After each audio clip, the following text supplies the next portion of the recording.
dipersembahkan oleh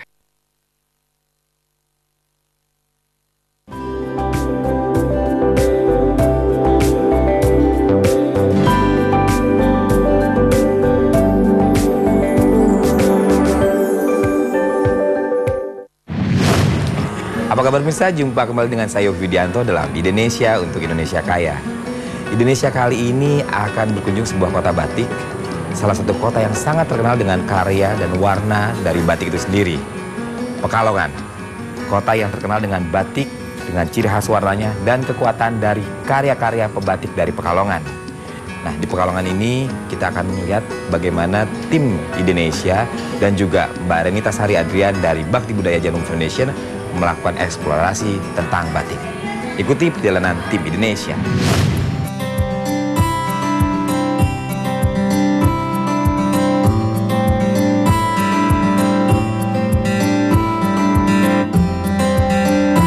Panas dan teriknya matahari di kota Pekalongan menyapa saya setibanya di Pekalongan.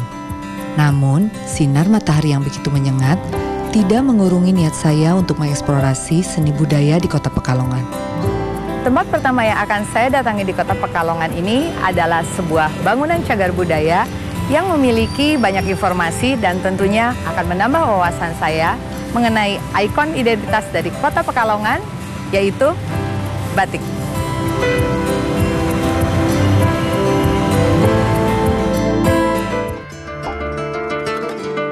Pekalongan sangat dikenal dengan sebutan kota batik. Terletak di bagian pantai utara Provinsi Jawa Tengah, tradisi membatik adalah bagian dari kehidupan masyarakat Pekalongan sejak lama dan sudah turun-temurun. Keanekaragaman batik Pekalongan dengan corak yang khas dan variatif menjadikan Pekalongan sebagai kota pertama di Indonesia, bahkan di Asia Tenggara, yang masuk dalam jaringan kota kreatif UNESCO pada kategori craft dan folk art sejak Desember 2014 dan memiliki city branding World City of Batik. Kita akan mengunjungi Museum Batik untuk menyaksikan berbagai koleksi batik yang dahulu kala pernah dibuat di tanah air dan juga melihat berbagai alat-alat serta teknik membatik.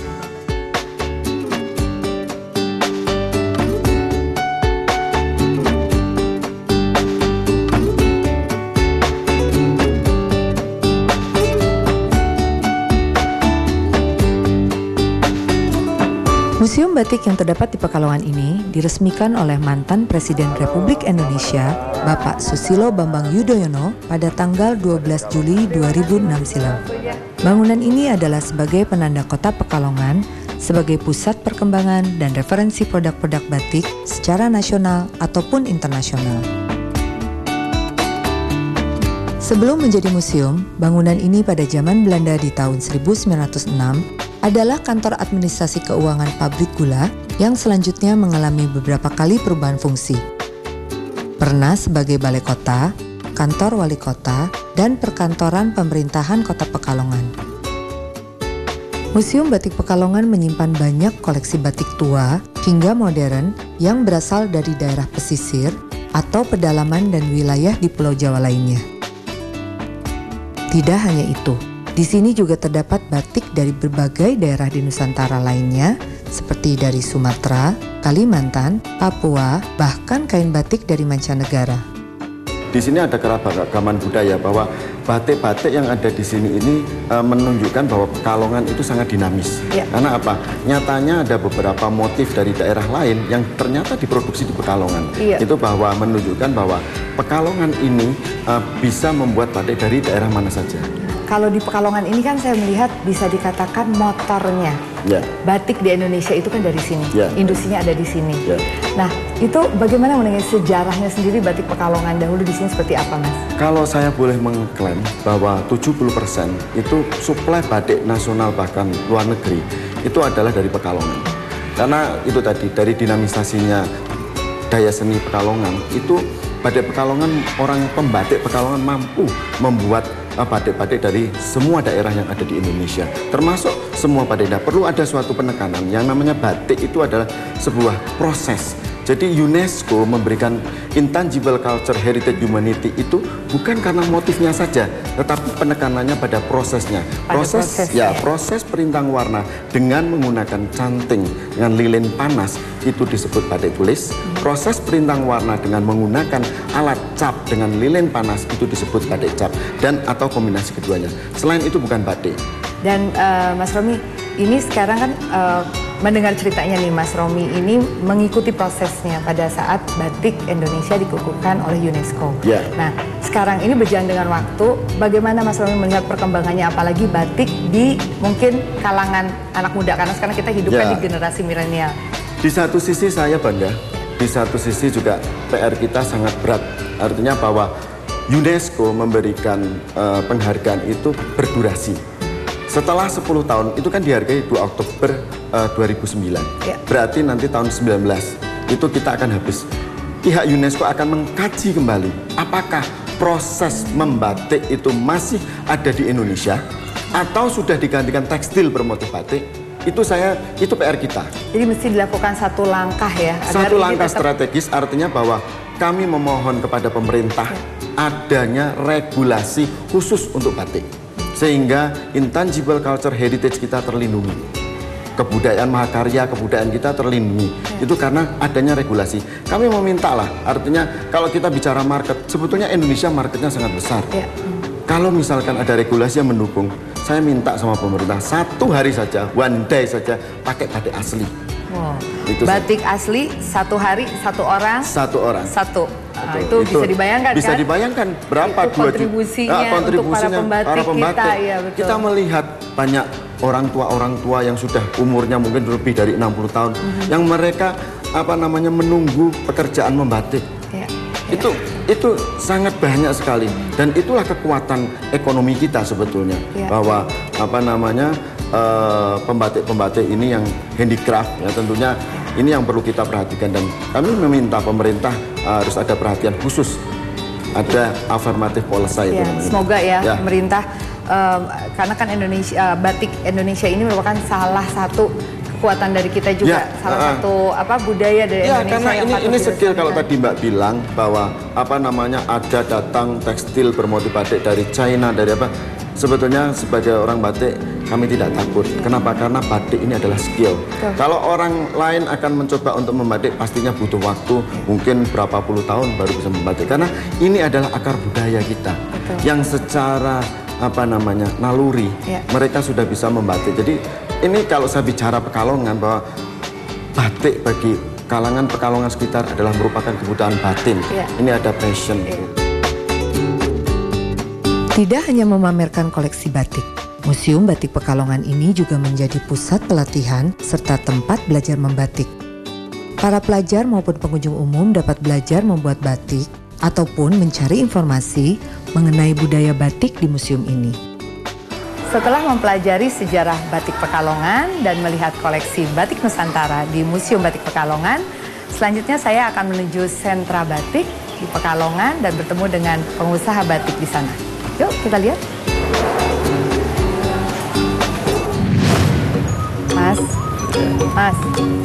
Mas, ya. Turu wae. Apa Mbak ya? Ya, anterin saya dong ke pembatik Mas Nur Cahyo, tahu? Oh iya, tahu. Tahu? Iya, iya. Ya udah, yuk. Sekarang? Ya, sekarang, masa tahun depan. Yuk, Mas.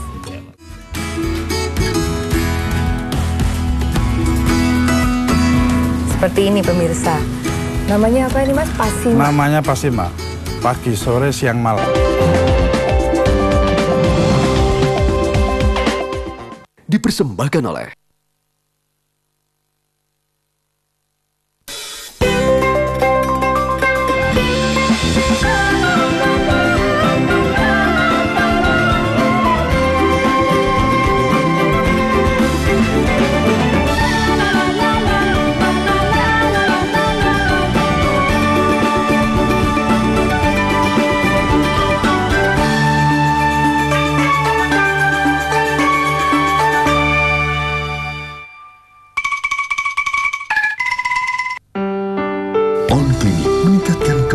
seksual.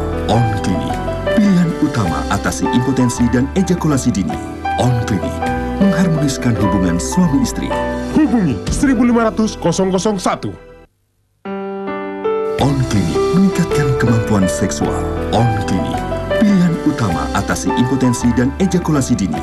On Clinic mengharmoniskan hubungan suami istri. Hubungi 1500 001.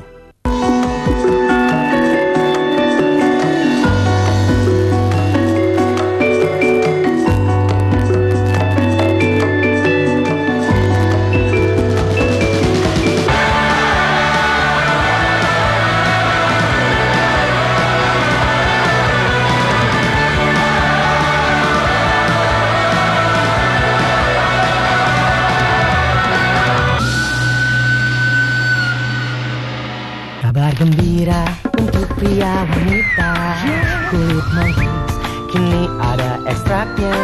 Pastikan hari sehatkan tubuh kita, jadikan hari ini hari Masti. Makin ceria, hatiku pun gembira.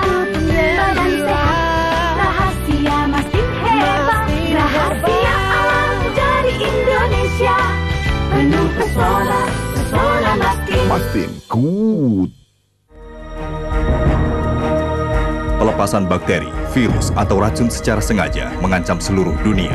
Bahkan kemajuan ilmiah senjata biologi ini lebih cepat daripada perkembangan ilmu deteksi dan pencegahannya. They will kill hundreds to thousands to tens of thousands, depending on their employment. You can't see them, you can't feel them, you can't touch them. Bioterror, Minggu 13 November, jam 3:30 sore.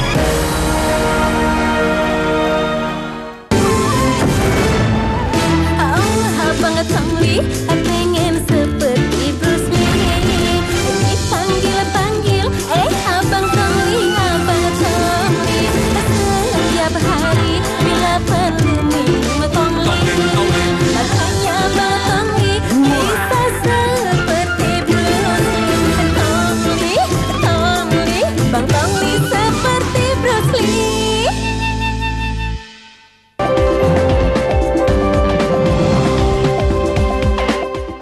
Dipersembahkan oleh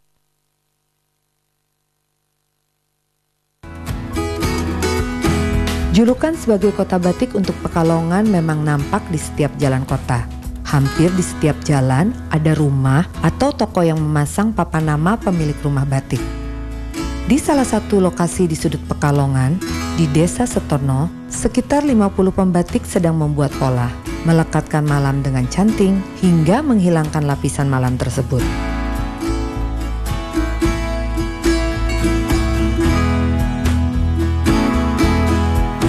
Rumah Batik Cahyo merupakan salah satu produsen batik paling populer. Bapak Nur Cahyo, pemilik yang memiliki bisnis batik dari ayahnya, tidak hanya mendistribusikan batik tetapi juga sangat menguasai pembuatan batik. Sejak lulus SMP, Pak Cahyo sudah sangat akrab dengan kegiatan membatik. Melihat ayahnya selama bertahun-tahun menjadi sekolah untuk mempelajari cara membuat batik. Pak Cahyo baru memulai mengelola bisnis batik pada tahun 1995 sambil meneruskan bisnis dari ayahnya. Kalau pada dasarnya awalnya sih saya baru dari 5 orang ya. 5 orang, terus nambah 10, 20 dan sampai sekarang alhamdulillah. Sekarang berapa jumlah total semuanya, Mas? Kurang lebih 140 pembatik. 140 pembatik. Wow, Dan ini di luar biasa atas sekali. rata-rata, Mbak. Iya betul, tadi saya melihat hasil pekerjaannya itu betul-betul halus sekali. Luar biasa. Oke, jadi dari yang 5 orang itu dari tahun berapa itu, Mas? Itu saya mulai dari 95. 95. Pada saat itu di rumah, terus akhirnya semakin banyak, saya semakin senang ya. Makin senang. Karena saya punya motivasi itu beda. Artinya ini di Pekalongan itu kan masih banyak pekerja seni. Kalau saya bilang bukan pembatik lagi nih, udah pekerja seni ya. Betul, betul. Pekerja seni yang kita perlu apresiasi, kita bina, ya, kita arahin. Dan ini aset Pekalongan. Iya, betul. Aslinya aset negara ya, boleh dikatakan, karena ini yang dikerjakan batik, kalau menurut saya. Iya, apalagi kan Pekalongan itu bisa dikatakan mensuplai mungkin bisa sekitar 70%-nya ya untuk batik-batik yang ada di seluruh Indonesia ya, batik Nusantara. Pakemnya Pekalongan sendiri itu kan karena batik pesisir dipengaruhi oleh Tionghoa, ya kan? Lalu Arab juga ada ya, Belanda juga ada ya. Lalu warnanya lebih cenderung strong. Yang jreng-jreng gitu ya. Betul. Oke, warnanya. Nah, ini satu orang ini dengan yang pekerjaan sangat halus bisa menyelesaikan satu kain itu prosesnya berapa lama? Paling cepat itu kalau saya proses bolak-balik itu paling tidak 10 bulan. Waduh, satu kain 10 bulan ya. Dan itu dikerjakan tiap hari ya. Tiap hari. Lalu Mas, kan batik Cahyo ini bisa dikatakan sudah cukup terkenal. Mas Cahyo juga kan bekerja sama dengan beberapa desainer Indonesia. Ada Mas Didi Budiarjo, ada Mas Edward Huta Barat, sudah lebih dari 10 tahun saya dengar. Nah, boleh bisa diceritakan apa yang membedakan batik Cahyo dengan batik-batik yang lain?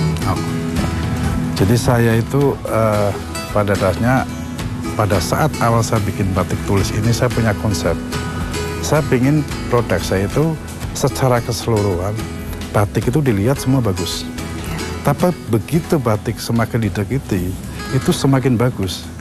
Itu dalam artian dari batikannya, secara pewarnanya, terus secara detailnya. Nah itu yang itu konsep saya dari awal. Kenapa yang membuat produk saya beda dengan produk yang lain. Kemampuan membatik terus ditingkatkan dengan menciptakan warna-warna yang dihasilkan dari bahan-bahan alami.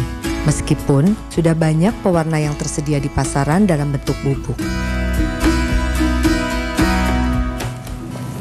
Nah,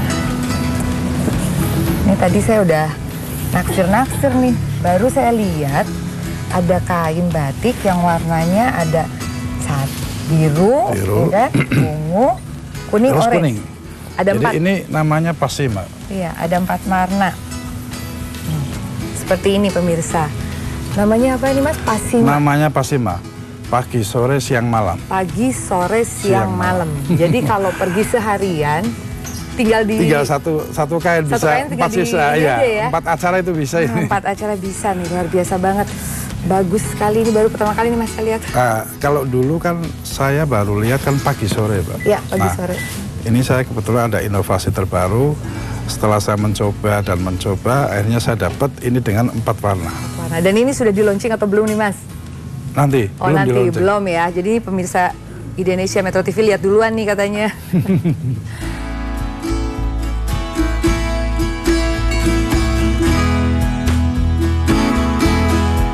Pemirsa, di Pekalongan ini bukan hanya unsur budayanya saja yang kental, tapi juga toleransi beragamanya. Dan setelah ini saya akan keliling-keliling kembali di kota Pekalongan. Ikuti terus Indonesia. Setelah puas melihat proses produksi batik di rumah batik Pak Nur Cahyo, kini waktunya saya berkeliling mengitari kota Pekalongan. Berbagai peninggalan heritage di kota ini menambah hasanah mengenai sejarah peradaban kota Pekalongan. Sesampainya di kawasan pecinan Pekalongan, bangunan merah ini menarik perhatian saya. Ternyata ini yang namanya Po An Tian. Lokasinya ada di Jalan Blimbing, Kota Pekalongan. Kayaknya sih udah tua begitu bangunannya. Diperkirakan bangunan ini sudah ada sejak tahun 1882. Itu berarti sekarang sudah berusia sekitar 134 tahun mungkin ya. Nah, sesuai dengan namanya, Po An Tian adalah sebuah tempat ibadah yang diharapkan bisa memberikan pelindungan untuk umatnya.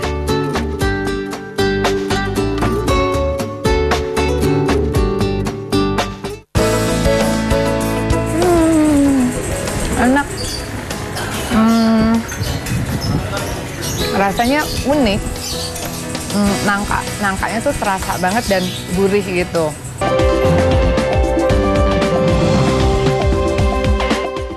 Dipersembahkan oleh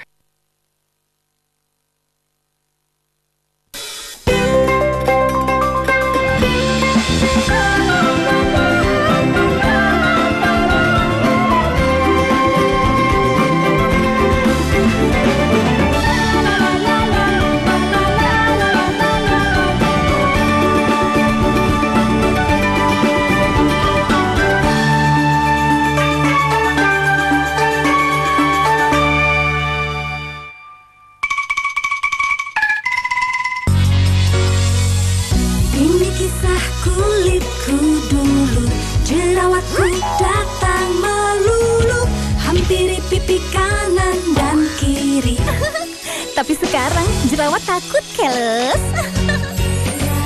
Minum Darsi wajahku halus, minum Darsi jerawat jadi linggis, berkat Darsi jadi unyu lagi.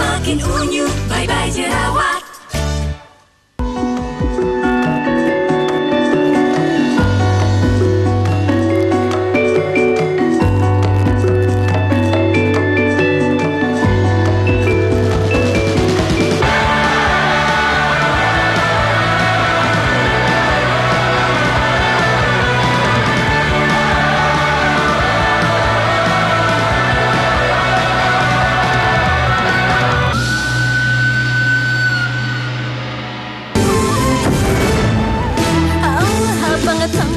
Pengen seperti Bruce Lee, dipanggil-panggil, abang Tongli, abang Tongli.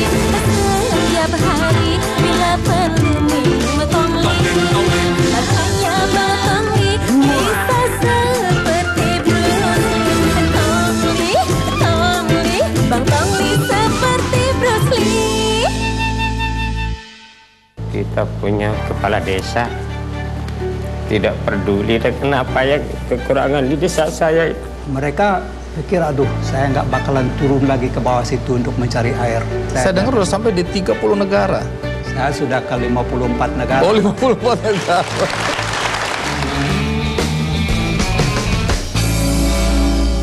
Saya Nul Hadi. Ya, silakan.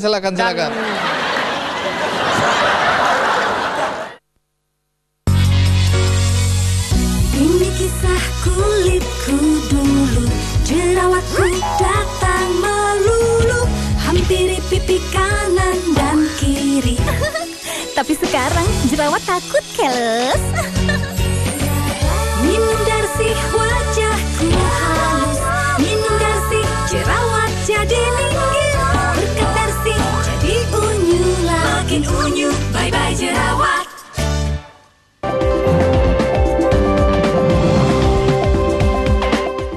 Dipersembahkan oleh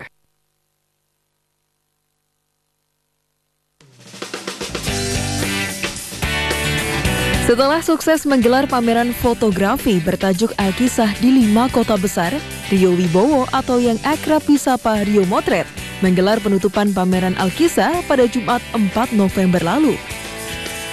Pameran fotografi yang didukung oleh Bakti Budaya Jarum Foundation ini telah berlangsung lebih dari 1 tahun. Dengan mengusung tema cerita rakyat, pameran ini mengkolaborasikan dunia seni dan fashion. Dalam pameran foto Alkisah ini, Rio menyajikan 24 cerita rakyat yang dipilih untuk mengingatkan kembali para generasi muda akan kekayaan budaya Indonesia, seperti kisah-kisah yang ada di cerita rakyat dan legenda yang sangat populer. Saya mengusung cerita rakyat dalam pameran kali ini karena memang dari aku sendiri prihatin karena anak muda zaman sekarang itu udah melupakan cerita rakyat dan mereka udah kayaknya terminded sama Walt Disney, sama film-film Hollywood gitu kan. Jadi mereka tuh lupa kalau kita punya cerita rakyat yang sebenarnya nggak kalah keren dari mereka gitu. Jadi dari aku menggambarkannya dari segi fotografi setiap adegan-adegan yang memang menjadi ibaratnya kayak trademarknya dari setiap cerita gitu. Jadi misalkan bawang merah bawang putih, langsung kelihatan nih bawang merah bawang putih. Terus Roro Jonggrang langsung kelihatan Roro Jonggrang gitu. Dan yang menariknya ini adalah diperankan oleh para selebriti gitu. Acara yang menjadi puncak dari rangkaian pameran Alkisah ini turut dihadiri oleh Program Direktur Bakti Budaya Jarum Foundation, Ibu Renita Sari Adrian, serta dimeriahkan dengan penampilan dari Diva Krisdayanti dan Titi DJ. Tak hanya itu, terdapat pula peragaan busana yang indah dari beberapa desainer yang menambah kemewahan dari acara penutupan Alkisah ini. Dengan perjalanan pameran Alkisah selama lebih dari 1 tahun ini, Rio mengharapkan karya-karyanya dapat menginspirasi masyarakat. Ini sudah terakhir karena memang perjalanan kita juga sudah sangat panjang gitu. Aku udah perjalanan roadshow ini udah hampir 1,5 tahun ya. 1 tahun 3 bulan apa 1 tahun 4 bulan gitu. Jadi memang sudah saatnya aku untuk berkarya lagi di bidang yang maksudnya untuk mencari ide lagi untuk bikin sesuatu yang baru gitu. Jadi nggak cuma ini doang. biarlah ini menjadi inspirasi buat teman-teman yang lain, dan aku juga harus menciptakan sesuatu lagi yang baru. Dukungan besar terhadap proyek pameran Alkisah ini menjadi semangat bagi Rio untuk terus berkarya dan menghasilkan proyek fotografi baru yang lebih menantang lagi di kemudian hari.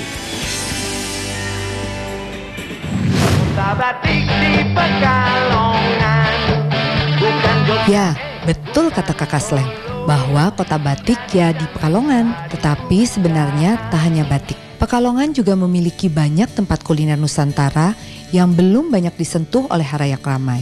Perpaduan antara angin pantai utara dan kentalnya akulturasi budaya Arab dan Tionghoa membuat Pekalongan menyimpan beberapa masterpiece kuliner yang sungguh wajib kita datangi. Halo Mbak. Halo Mbak. Saya dapat rekomendasi, katanya soto Haji Kunawi ini yang paling enak di sini. Ini dia salah satu kuliner khas Pekalongan, tauco atau soto tauco. Tauco ini sebenarnya sejenis soto, namun menggunakan bumbu tauco sebagai bahan penyedap utamanya. Tauco yang digunakan adalah tauco yang berasa manis. Isi masakan khas Pekalongan ini sangatlah lezat. Terdiri dari daging sandung lamur, emping, dan telur rebus. Makin nikmat dan harum jika di atasnya ditaburi dengan bawang goreng, perasan jeruk nipis, dan potongan daun seledri.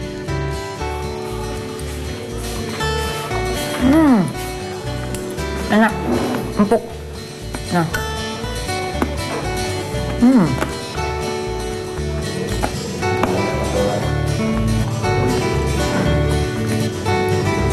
seger banget.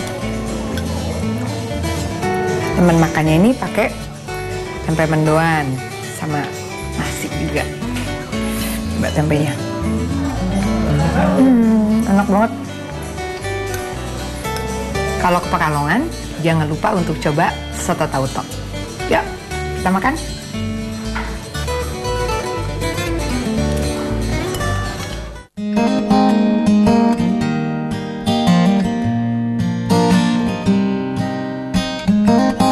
Makanan khas Pekalongan lainnya yang tidak kalah enak dan terkenal adalah sego megono yang artinya nasi megono. Sego megono adalah nasi dengan beberapa lauk yang bisa dipilih, atau ada juga yang sudah standar baku sego megono. Beberapa lauk yang harus ada di makanan khas Pekalongan ini seperti nangka muda kukus dan kelapa muda. Inilah ciri khas dari sego megono Pekalongan yang berbeda dengan megono dari daerah lain.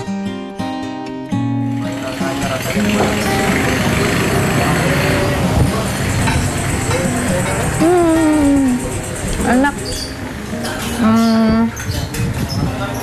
Rasanya unik. Nangkanya tuh terasa banget dan gurih gitu. Enak deh.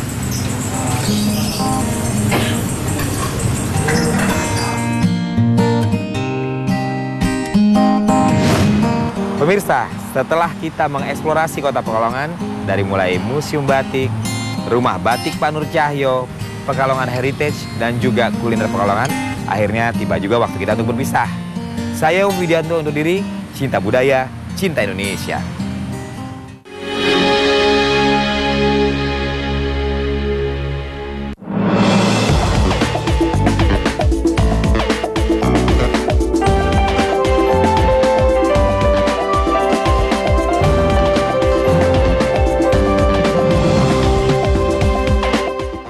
Dipersembahkan oleh